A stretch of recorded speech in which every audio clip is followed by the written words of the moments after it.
We're live right now. Are you I can see you just fine. Welcome everybody. We are live with Benjamin from Self Revealed. How the heck are you, man? Oh yeah. Doing well, doing in here. Decided to be in the dungeon as opposed to the kitchen or my little library. Felt like a little shadow work, in here in the garage. Down in the depths. In the depths. It's crazy, man. It's crazy to be on a live with you. I mean, it was just a few months ago, man. I was like a little fanboy watching your videos, and now look, all grown up He's with the become man a man. doing a live. We're live. So I kind of wanted to maybe touch with you on the topic of lust. I know that that's been coming up quite a bit for a lot of men. How to properly deal with that, how to transmute it, and we were talking about this not too long ago as it relates to attraction itself.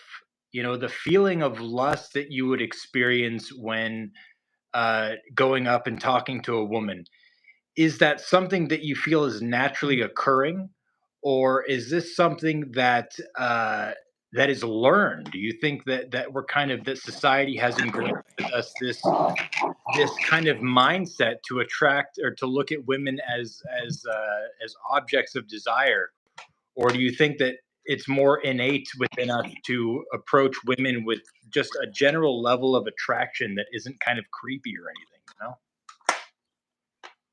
Yeah, well, first up, can you see me? I can see you. I can see you. It's Okay, it's cool. it's not moving. It's just a still frame of you. Can you see me? Am I in Sorry. an awkward position? Yeah, you're moving. Hang on, let me just reset that. Okay. How's that? Is that better? Okay, that's much better. Yes, sir. Yes, sir. What's up? What's up, brothers? This live in the Sons of God, so everyone could see us live.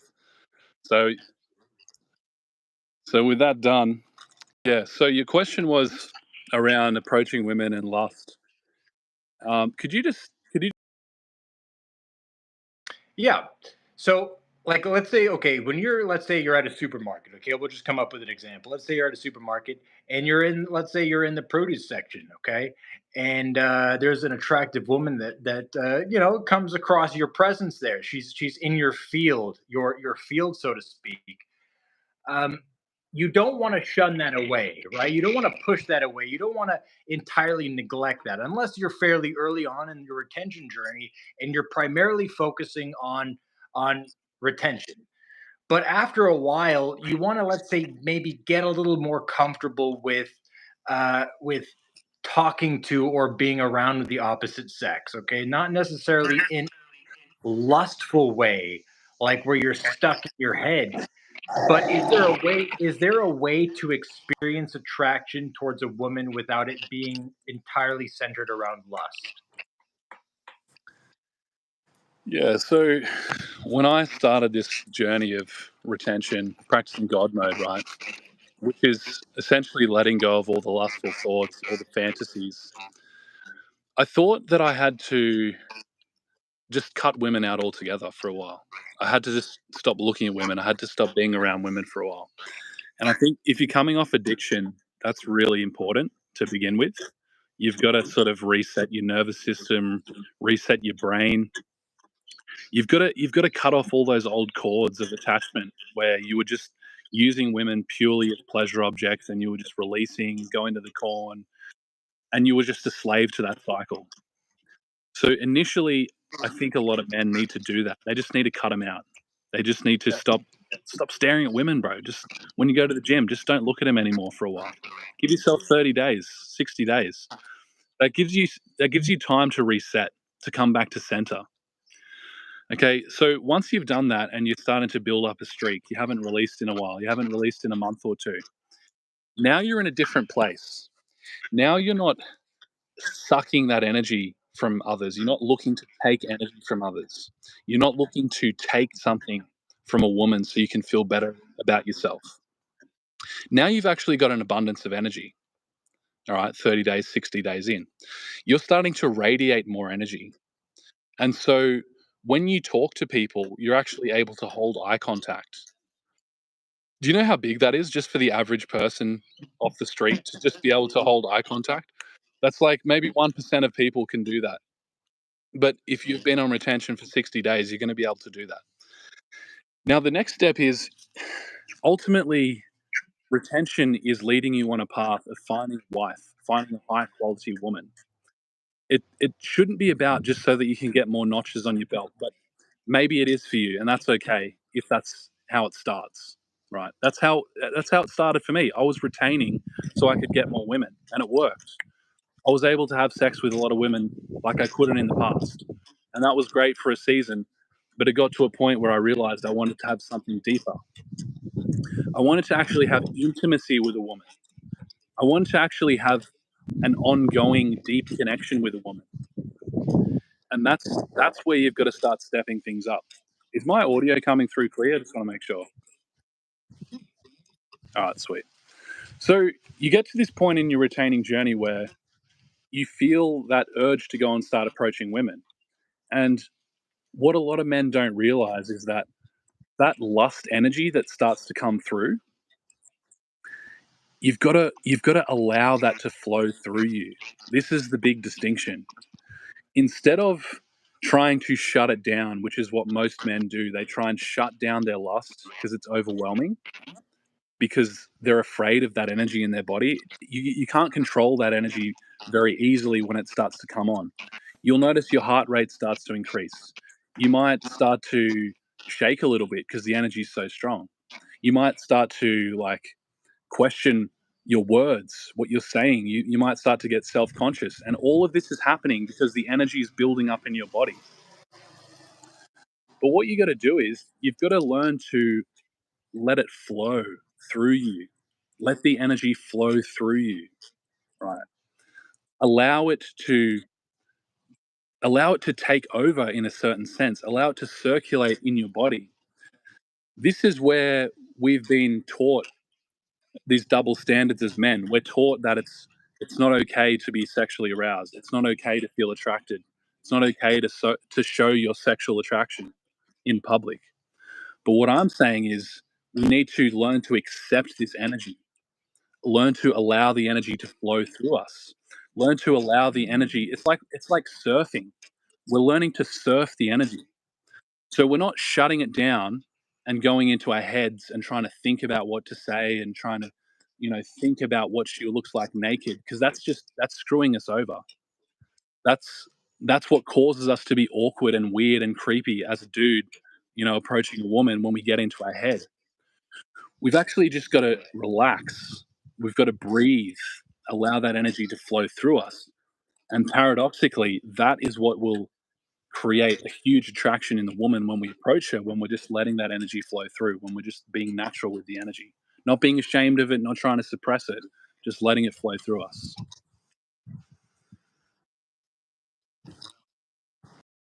Like if you're coming around with an agenda, like if you're coming around with a head full of like fantasies that you want to partake in with her, on some level she can identify that. She picks up on that. And so if you're approaching her with a level of confidence, with you're breathing naturally, you've got a good posture, you're making eye contact like you're saying, women feel that. They intuitively pick up on that, and it's like a play, it's like a dance with them, right? Like you're then showing that you know how to tango. You're not coming up all like, coming out from behind, from behind an aisle, like, hey, I noticed you from the corner over there. Do you want to maybe go grab a drink? Like that shit never works. You have to embody that level of masculinity that is calming, that is reassuring, that is, you know, not domineering to an extent, but yeah, a level of confidence, a level of who you are, and you know that she's in your presence, she's in your field, and so there's that play of energy, and you know that rigidity and that shortness of breath is all attributed to being stuck in our head. Now, when you're talking about letting this stuff go, how are you actually going about doing that? Rather than being stuck in your head and thinking of lustful fantasies that you have going on, how do we actually work through this stuff so we can be present with them?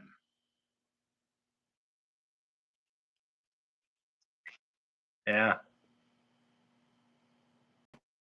there it is right there. There it is right there, relaxing.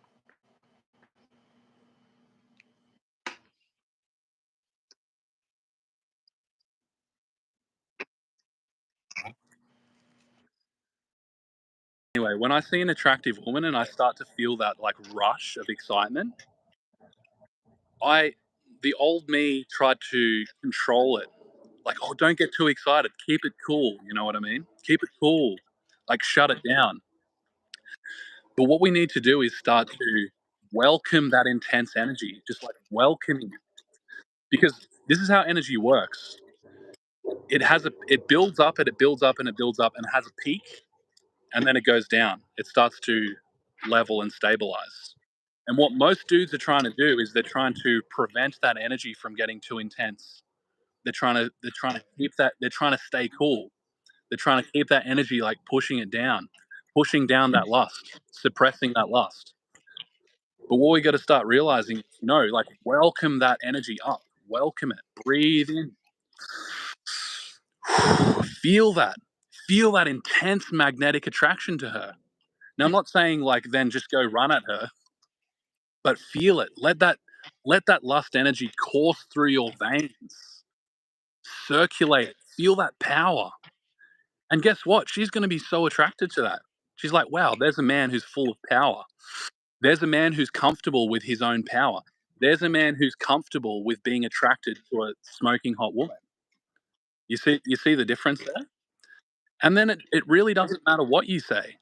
It doesn't matter what you say. Like you can just go up to her in that energy state and she's just going to be attracted to you because it's just energy.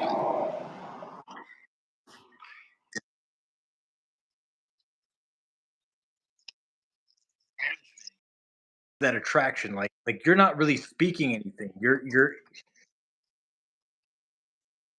that rigidity comes from a lack of confidence. That rigidity comes from being stuck in that mind state, trying to suppress and run away from the emotion.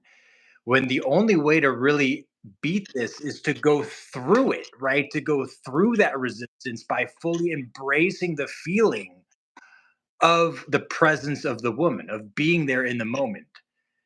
And that is what I think throws most men off is the ability to be calm in that situation comes from embracing the situation itself, not bringing it down. Yeah, yeah.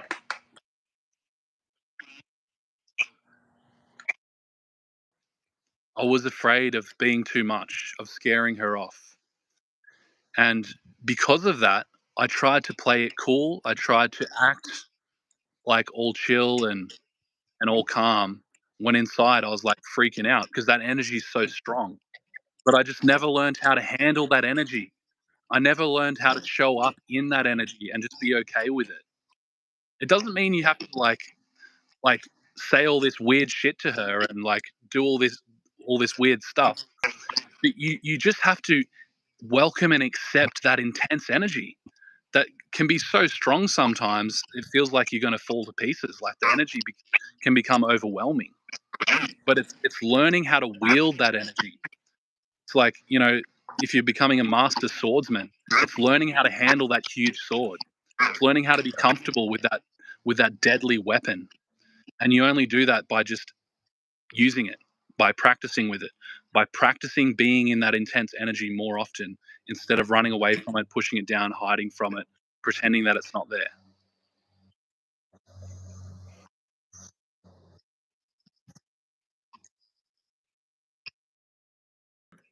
Especially early on in retention, the first few months, not wanting to talk to women, not wanting to really look at them or acknowledge them because like I feel like I'm losing energy just by being around them. It's that mindset. It's not necessarily true. It's not, you can feed off of each other's energy. But it's kind of that shift to going from like, okay, I don't want to give them any of my attention. I don't want to look at them. I don't want to, I just got to focus on myself to, okay, now things are changing. Now let's work with the energy of being present with them and not cowering, being, and I know this word gets thrown around a lot, and especially can kind of be looked down upon in terms of masculinity, but being present and vulnerable, not having a mask to hide behind, not staying stuck in how you think you should be, but just being actually present, being authentic. And that I think goes along with being calm, with having, a good sense of breath, a good eye contact. You're not having to like, you're not selling something. You're not coming from a point of needing, like I need validation. I need you to acknowledge my existence in order for me to feel secure as a man. It's like I'm going into this either way. You can either turn me down, you can spit on my shoes, or you can give me your number, but either way, I'm going to be happy. And that's I think where a lot of men need to get to is like, regardless of how the interaction is going to go, you need to be okay with it. You need to feel confident. You need to feel, a sense of yourself either way.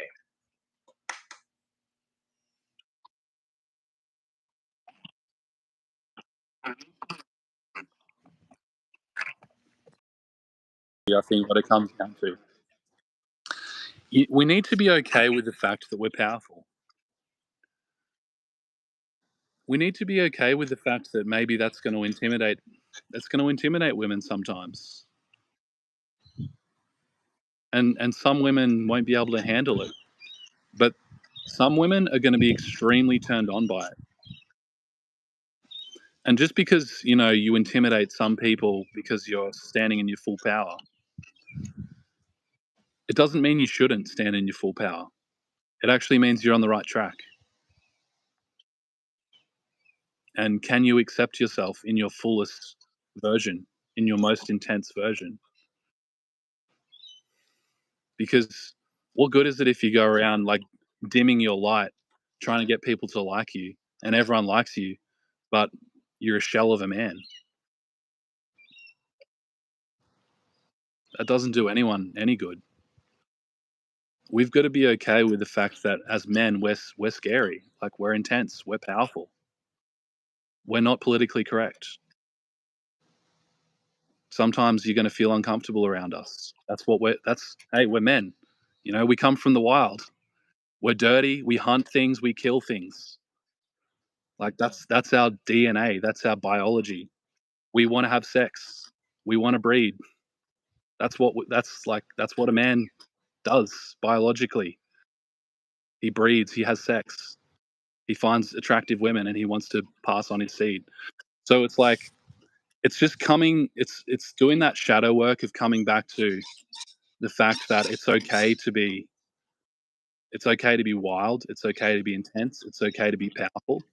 Like all this stuff that's sold to us about, oh, to be attractive as a man, you got to have $1,000 suit, and you got to be wearing like $1,000 cologne, and like be all put together and be all tidy and just be all suave like James Bond. It's like, nah, bro, that's pretty gay actually. A real man isn't carrying all these airs and graces and like trying to talk a certain way. He's just himself in his full power. He's just fully owning himself as he is. He's okay with how he is. He's okay with the fact that he's extremely fucking horny. You know, he's powerful. He's strong. He intimidates people sometimes. That's okay. And it's that level of ownership of who you are that's what attracts women like nothing else. Like nothing else. I remember Masculine Theory did a talk on this, or he's mentioned it various times. That channel on YouTube, Masculine Theory. And he talks about conscious attraction and unconscious attraction. Conscious attraction is where like you tick all these boxes in the girl's head, like, oh yeah, he's got money, he's dressed nicely, He's got a good body, like ticking off all those boxes. That's conscious attraction. She's like, oh yeah, yeah, he's got all those things. Okay, well he seems pretty good. Unconscious attraction is where you just stink so much of pheromones because you've been holding your seed for so long, and that sexual energy is just leaking out of your pores, and that stink is just getting into her nose, and she's just drooling, like she doesn't even know why. She's not even thinking about it, but she just finds herself salivating all of a sudden. That's unconscious attraction. That's what you want. Because conscious attraction is a load of shit. That can all be taken away in a day. Like snap your finger and all those things taken away, and who are you then? But unconscious attraction, intrinsic power, innate power comes from within, comes from holding your seed and comes from owning who you are as a man. Warts and all, ugly spots and all, shadow and all of it. That's unconscious attraction.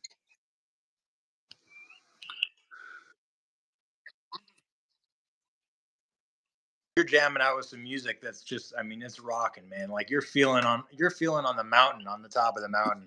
And then all of a sudden, like a bird poops on your shoulder or something, or like you run into a pole, or like something completely throws you off from the mood that you're in of thinking that you're top shit. All of a sudden you're just like from one moment to the next, boom. And that just shows a lot of the superficial like frame that a lot of us hold on to. That like sure, we're like that a good portion of the time, but if somebody blows on us the wrong way, or like looks at us the wrong, sometimes a lot of us men will trip up. And so where does that level of authenticity come from? Where does that level of like of being able to be unapologetically yourself in front of women and in front of any situation without being thrown off guard? Like you can find like the most like attractive of what would be deemed as the most attractive chads out there, right? But if they feel like they're being denied by a woman, their ego and their presence is going to crumble. But I don't know if you know somebody. There's a gentleman by the name of Owen Cook. He used to go by Tyler Durden, and I mean he's got like, oh, thank you. I appreciate that. I appreciate that. I mean, he's got he's got kind of the beard. He's got he's a little older. He doesn't really like take care of himself to look like a Chad, right? He's not your typical fat balding ginger. Gum, gum, gum, gum, But he can. I mean, but see, he's himself, right? He has that level of confidence where it doesn't matter. Like the guy could look like Danny DeVito. And I'm not saying Danny DeVito is an awful looking guy. Okay, no offense to Danny DeVito, but I'm saying it doesn't matter who or what you look like, as long as you have that level of authenticity within you and that level of like you just don't give a shit. It doesn't matter what you look like. It really doesn't. It's all about your embodiment. It's about how you're presenting yourself. You could be the most cut up, chatted Adonis out there and not pick up any ladies because you just don't know how to talk to them. Or you've never experienced a conversation with a woman or a presence with them.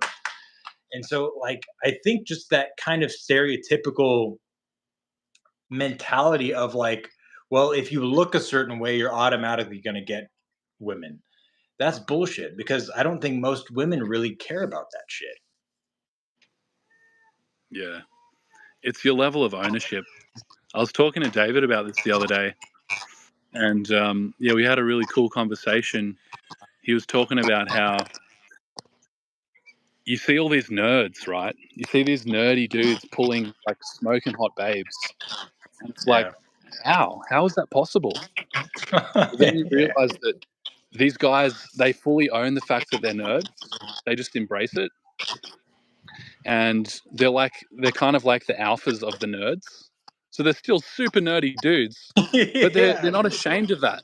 They're like, yeah, I'll fucking love my Star Wars and my RuneScape and my Clash of the Clans or whatever nerds are into, and they just own it. And they'll have their girl over there with them on a Friday night, just like watching Star Trek together and just having a great time. And it's that level of ownership, letting go of the shame of who you are, because this shame mind control is just a poison that has been put on us. Like You can only accept yourself if you have XYZ right in your life.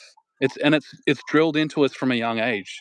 It's the school system. It's a form of control that's put on us. Like, you're only okay if you get this test right. You only pass the test if you get the answers like this, which we've told you has to be like this. It's the deepest form of mind control that unless you get this a certain way, you're not good enough and you should be ashamed of yourself.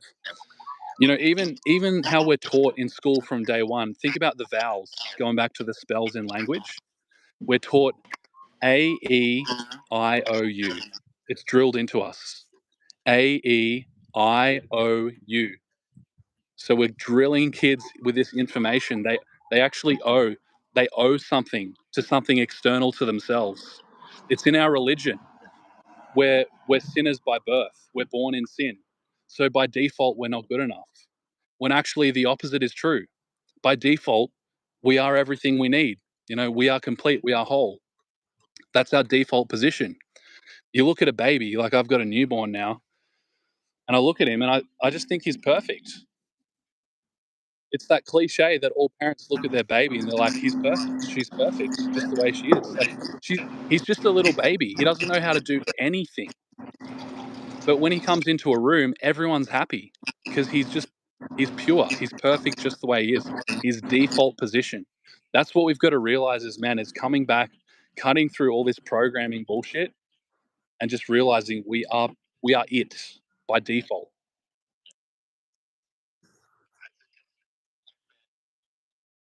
And I'm not saying that to be pessimistic or anything, but I mean, just even you breaking down the vowels, I mean, it just goes to show how, what kind of a subconscious indoctrination, a limiting belief system has been implied, from everywhere.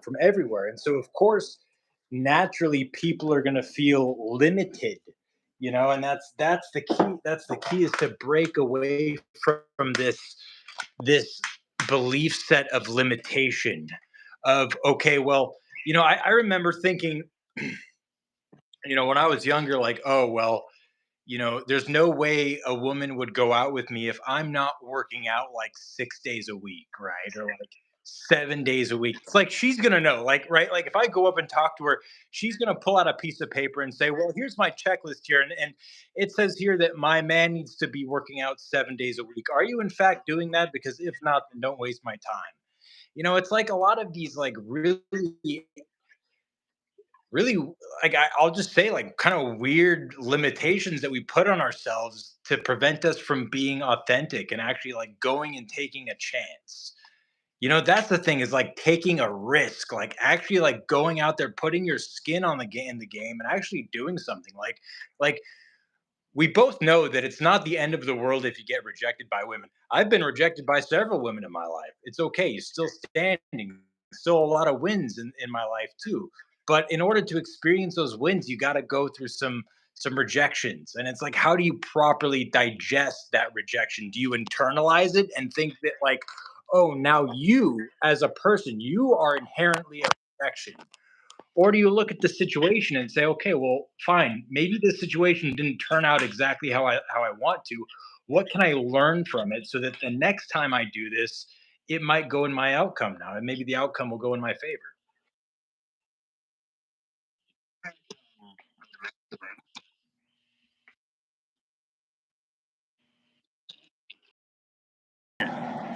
Just retarded levels of gumption. Like, you just gotta go and go. Like, you'll get rejected. Doesn't matter. So many times you'll get smacked around by life, but you've got to have retarded levels of gumption where you just get to the point where nothing can get through to you anymore because you're actually retarded.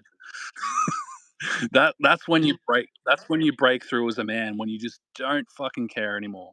That's happened to me. So, like, life has smacked me around so many times, bro, that I'm actually very I've gotten to a point where I'm extremely comfortable with uncertainty. Like, I'll be honest with you, bro. I don't even have any work lined up this week. It My industry with construction, people can just turn around and be like, "Oh, nah, like sorry, job's been cancelled, job's been delayed." And Right. so I'm in a position right now where I'm like, "Oh, okay, how are we going to produce income this week?" And I got a couple of different things going on, sons of God, do this coaching stuff, but like the uncertainty in my life is very high. And an older version of me would have been so scared, would have been so like hyper analytical, trying to control the outcome, trying to like make something happen. But you know what I'm doing right now? I'm just chilling here on the grass in the sun doing a live call just because that's what feels right now. And that's what you got to get to in your life where you just don't care anymore. You're just following the thread, you're following the flow of the spirit, whether that means going up to an attractive woman and just hitting on her, just starting some conversation with her and just being retardedly gumptious. And no matter what happens, you just get back up and you just keep going. You just keep following that thread. Nothing nothing's going to stop you anymore. Nothing's going to get you all into your mind trying to analyze, trying to rationalize. That just takes you to hell. We got to get out of our heads. We got to get back into our bodies. We got to get connected to that thumos that Elisha Long talks about, which is the life force. That's just another word for the life force, the spirit, the chi, the ruach, the prana, the mana, whatever you want to call it. It's the same thing. It's the flow of life.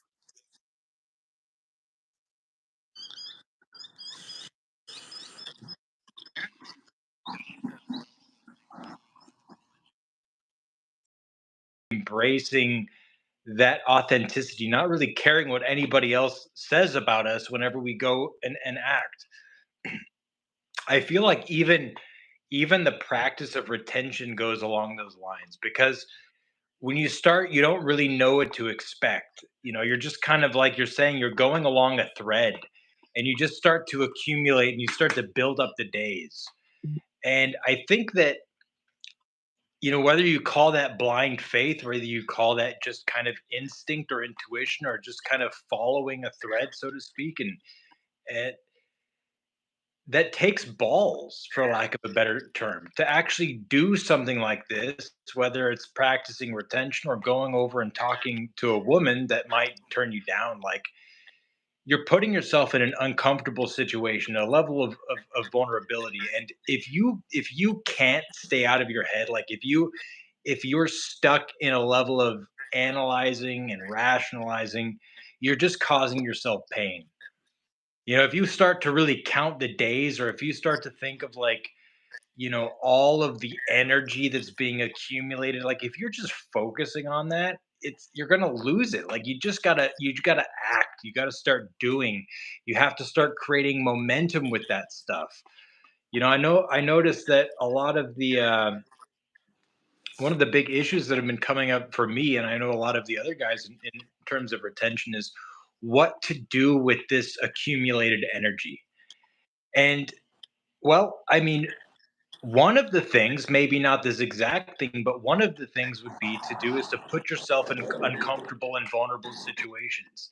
Maybe not talking to a woman, maybe you're not ready for that specifically, but doing something along those lines where you're having to follow a thread, where you're not predicting outcomes and hoping that things turn a specific way. You're just kind of going with the flow and seeing where life takes you. You're living in a time of risk. Like, you're not getting a 9 to 5 job where you're in a cubicle doing the same thing, pulling the same knobs and twisting the levers. Like, it's more of a fly by the seat of your pants type deal.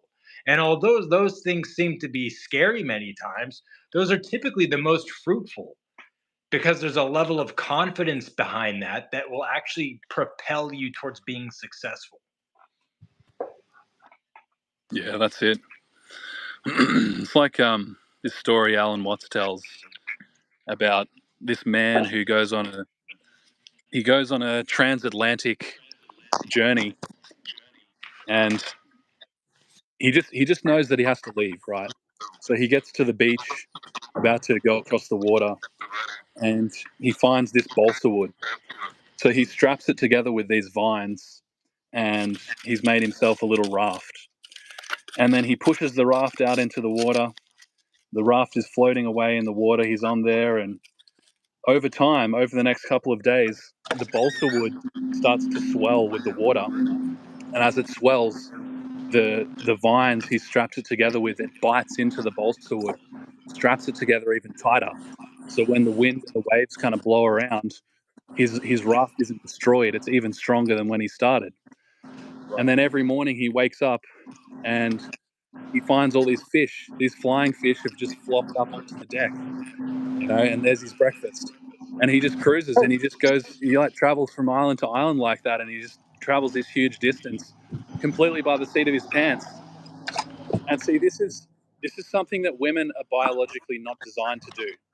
So when you talk Right. to a woman about this stuff, she'll freak out because they're not designed to do this. But as men, we are designed to do this. We are designed to adapt, to be highly flexible, to be highly gumptious, That's a and good word. to be led by the spirit, right? To take those risks. I was thinking about what's his name, Ragnar Lothbrok, if I said that right, Yeah. Yeah. Vikings, Yeah. and that motherfucker's crazy. He's crazy. He's just like he's there on the mainland, and he's just like looking around at everyone, all somewhat satisfied with their lot in life, just doing their farming and stuff. And he's like, guys, why don't we go and invade England? In his Yeah. Viking accent. He's like, come on, let's go and invade England. And he goes to the chief. The chief's like, shut up, Ragnar. Get back in line. Just be a villager like everyone else. He's like, no, I really think we should invade England. He's just this villager dude. And he's just got this crazy idea. And he just follows it. He just lets that idea take him. And he just follows that impulse. And they end up just conquering, a large portion of England and just controlling the entire area and just winning all these spoils and becoming the most powerful nation in the whole region just because he had that idea.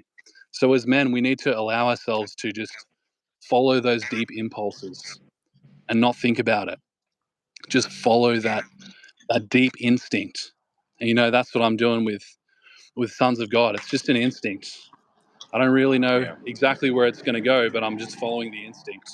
And pretty amazing things have happened so far. So that's what we got to do. That's a strong point that you touched on there, and you're right, because women don't think like that. Women don't have that mindset of going from one thing to the next and just kind of, just kind of like you're jumping from platform to platform, like you're just instinctively going from one thing to the next. And to women, that level of action is completely ass backwards and puts them in a total tissy fit, because they Yeah. don't know how to conceive this. And I think that's difficult for a lot of men to get into as well, and especially with today, it's like that level of mindset is not encouraged. And what we find is, instead of having a bunch of Lothbrocks coming up with like ideas to go conquer new continents, just as a villager, like, oh, let's go do this, right? Like, we have a tendency now to just ask AI everything, like we can't even think about what it would be like to go to a continent, like, and take it over, like we can't even come up with how to put a square into a square hole properly. Everything is AI now. And that, I think what that does, is it atrophies our ability to creatively act like that, to go from one thing to the next instinctively. It's like we have to now get permission, or we have to get insight to do something.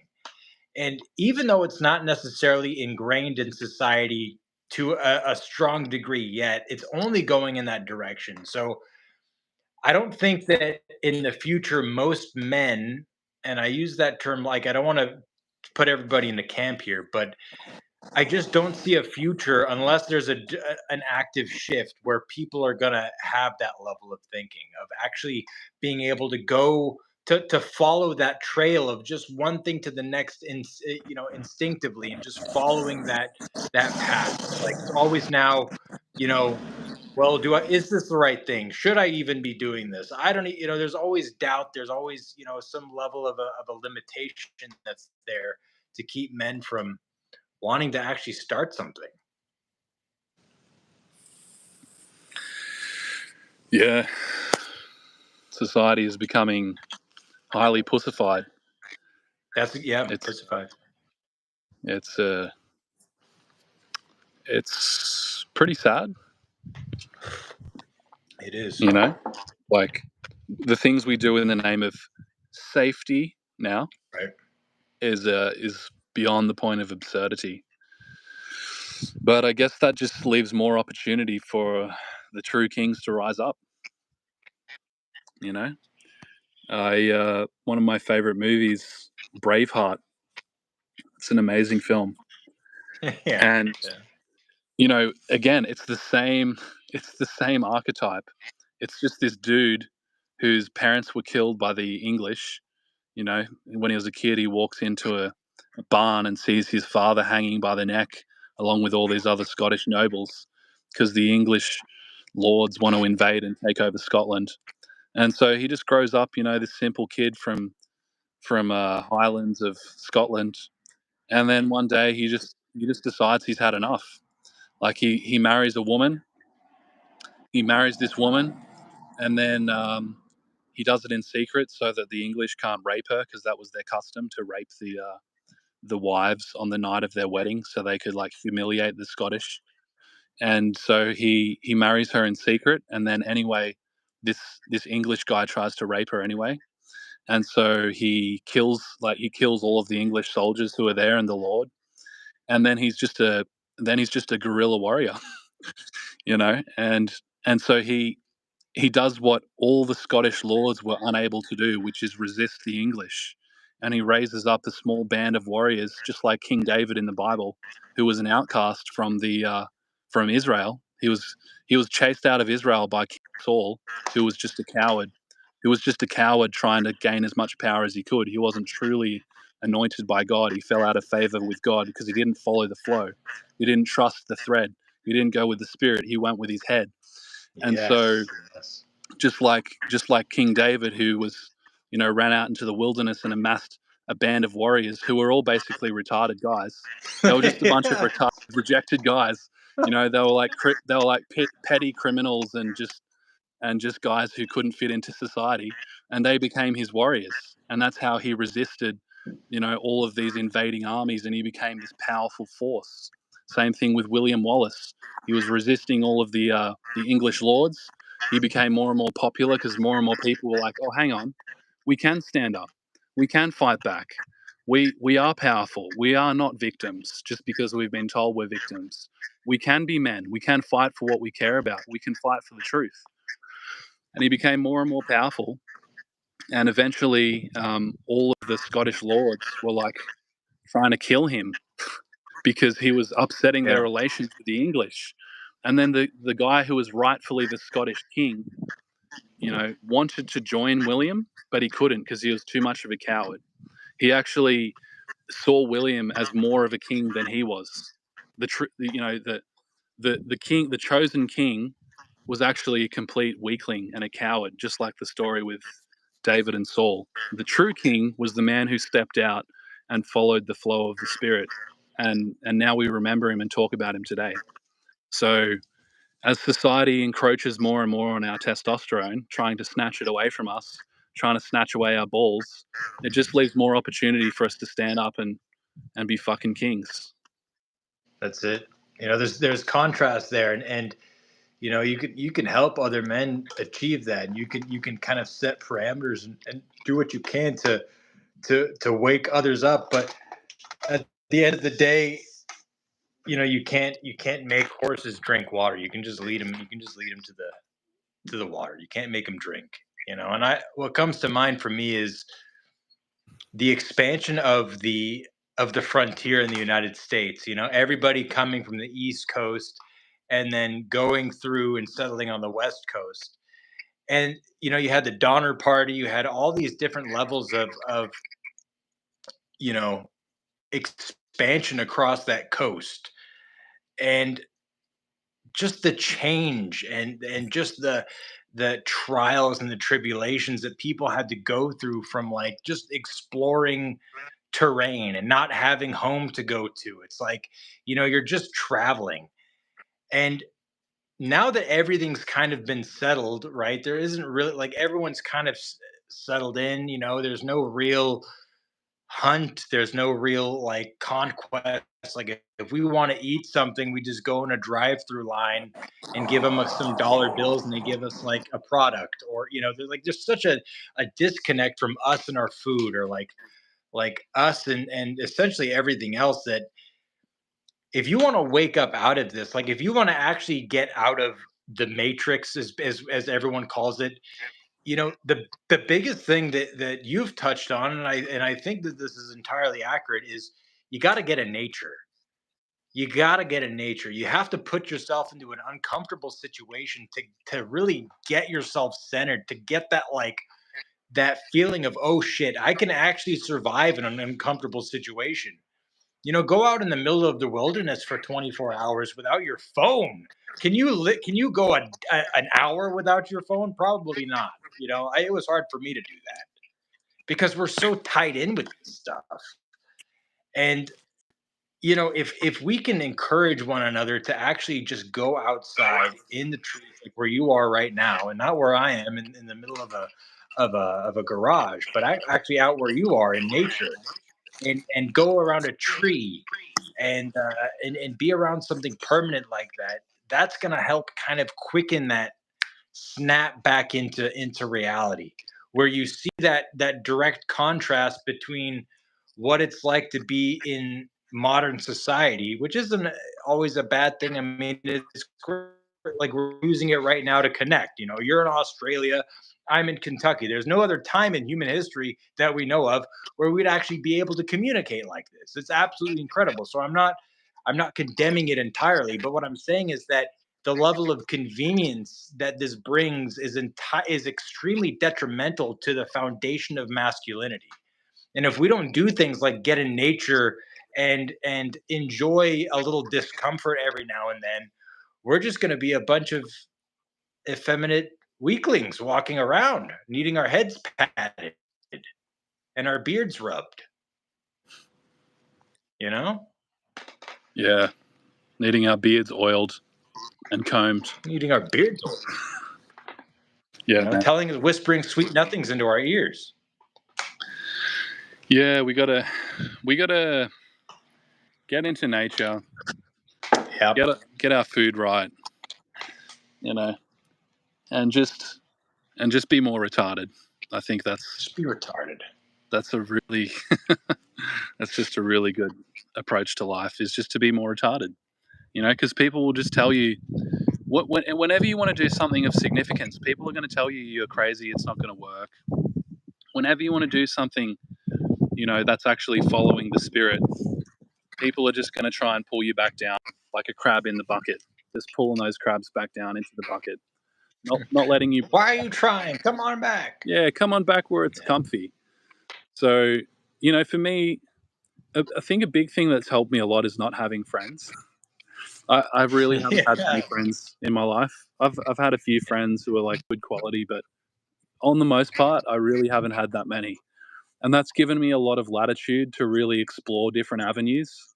I've explored so many different avenues, lived in so many different places, and if I had had that sort of comfort, dependence, reliance on a little friend circle, I would have just been like so many of those guys, just trying to like stable, keep the friend circle stable, and do what the group wants to do, and all that like feminine BS. We've got to step out on our own and know what it means to be alone. That is a really foundational part of stepping into full masculinity. And nothing will do that faster for you than just getting out into the wild for 3 days with nothing. Like just take nothing but the clothes you're wearing, and then you'll really start to learn who you are. And a lot of the things, like when your circle gets smaller, or you notice that a lot of your acquaintances aren't really around anymore. um and I know that that's been happening for a lot of men. as they practice retention, as they go further on this journey. And that's not necessarily a bad thing. And it doesn't mean that there's anything inherently wrong with whoever's experiencing that, or even their friends, for example, for that matter. It's like you're just kind of, for lack of a better term, you're you're getting a difference in resonance. There's a difference in frequency, and where a lot of the similar interests don't really resonate. Like you're not doing the same things anymore, and that's okay. That's okay to realize. And it doesn't mean that anybody's bad. It doesn't mean that you have a friend that's a horrible friend. It's just like you just don't do the same shit anymore. You just don't go out to bars anymore. You don't go out and like catcall women. It's like it's fine. You can go do other things now. And I think it's a hard thing for a lot of men to go through, because they realize that a lot of the people that they hang out with, right, like they're not bad people. You just don't do the same shit.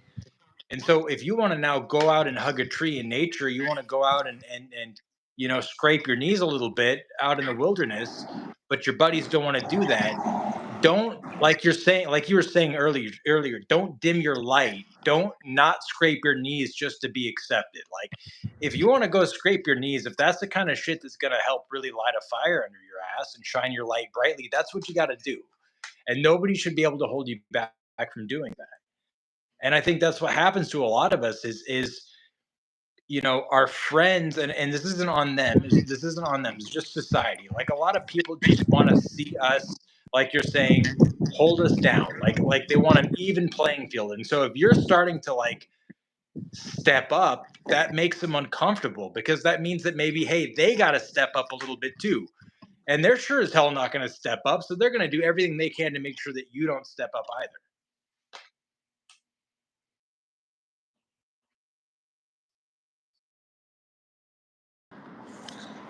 I was watching this video by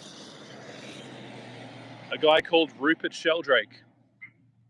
Rupert Sheldrake is a scientist who studies morphogenic fields, right? And a morphogenic field is basically the energetic blueprint for everything in physical reality. So, take, for example, the human body, right? We think that the human body is created by DNA unfolding, chromosomes unfolding, and all the instructions are just like in this little instruction packet. It's like this self assembling thing that just forms based on these instructions. But what Rupert Sheldrake discovered is that everything has an energy field. And the energy field is like the hologram template, which physical reality builds itself around. So, yeah. So for example, when you look at the birds flying through the sky in a in a formation, and they turn at exactly the same time.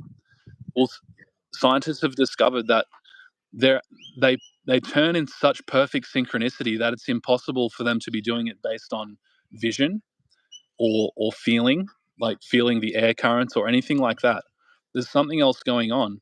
And what he discovered is that they're operating through a morphogenic field. So they're actually, like, the human body is comprised of billions of cells acting as one entity. That's what the birds are doing. They're actually like one being. They're all under one mind, like a hive mind, and that is expressed through the morphogenic field. So with your friend groups, you know, groups are really fascinating to me because every group, it's like everyone's got a place in the group. Everyone plays a role in the group. Everyone has a certain thing that they bring to that group, and the group balances itself out. So if someone's energy is too high in the group, then the group will attract someone who has really low energy. Have you ever noticed that? If there's some guy who's just like fully up here, the group will attract a guy with low energy, and that will sort of balance the groups. It'll keep the group coherent. That's how it works. And so when you on retention start just pulsing with energy, you're literally threatening the structure of the group. The same thing happens in families. That's why a lot of guys feel rejection in their families when they start practicing retention. You're destabilizing the existing structure. And so either you've got to leave or the family has got to upgrade to allow them to be in resonance with you. Like everyone else has to grow. So often oftentimes it is just better to leave. It's just easier to leave, and then come back in the future, perhaps when they're ready to welcome you back as your final form, or maybe not, and that's okay too.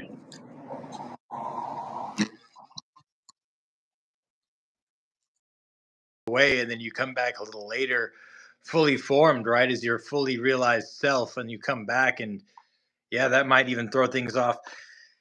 That's crazy to think about. The what is it, morphogenetic field, okay, the morphogenetic resonance.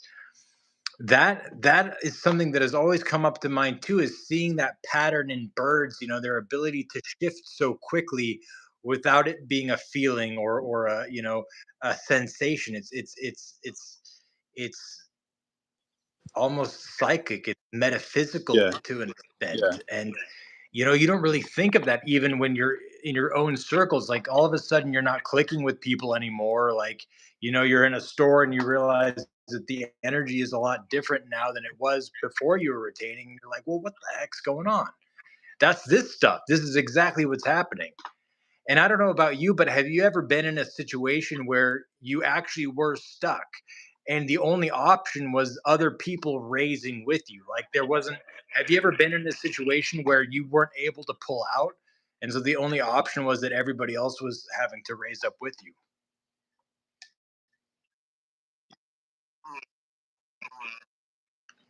Yeah. Really, when I used to smoke weed, right, and if we'd be sitting around, group of friends, sometimes we'd be around a fire, and then someone starts elevating. Like, I've had experience where I start elevating and I start going into, like, much higher dimensions, and you try and share that, and no one's resonating in it, and they're still stuck on that level of negativity. They can't come with you, so you basically just got to leave. Like, you can't save them, you can't drag them up. It's much easier to be off doing your own thing on that higher level, and Yeah. then just attract those people. Just attract them when you're out by yourself. Don't be trying to change your friend groups. Don't be trying to change your family. It's very rare that that actually works. Christ himself couldn't do it. He wasn't received in his hometown. He wasn't able to perform miracles in his hometown because everyone knew him. So if Christ can't do it, man, you're probably better off just separating yourself and attracting the people who want to be around that to you from that place.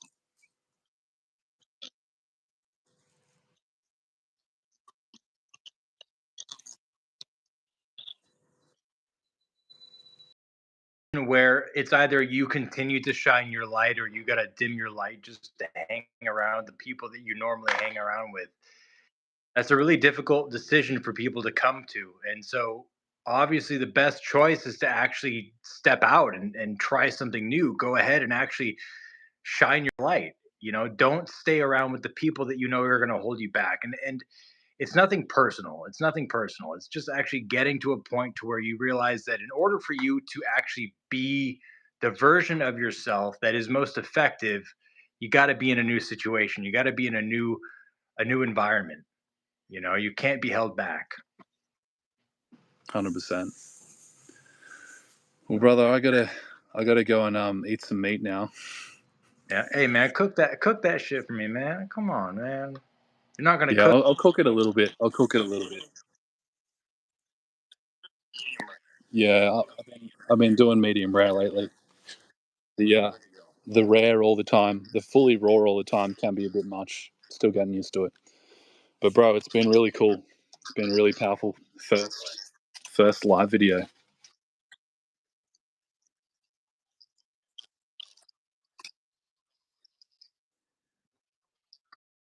In the description down below, we'll get that set up for the Sons of God community. If you have not joined, please join. It's going to change your life. Okay, you're going to be a part of a group of men that have a foundation, that have a foundation centered around retention and being the best version of yourself, where there's accountability. You're not going to find that a whole lot of places. Okay. And we're all over the world. Okay. This is absolutely incredible. Go ahead, click the link down below, and we'll see you there. God bless you, everybody. Have a good night. May peace be with you.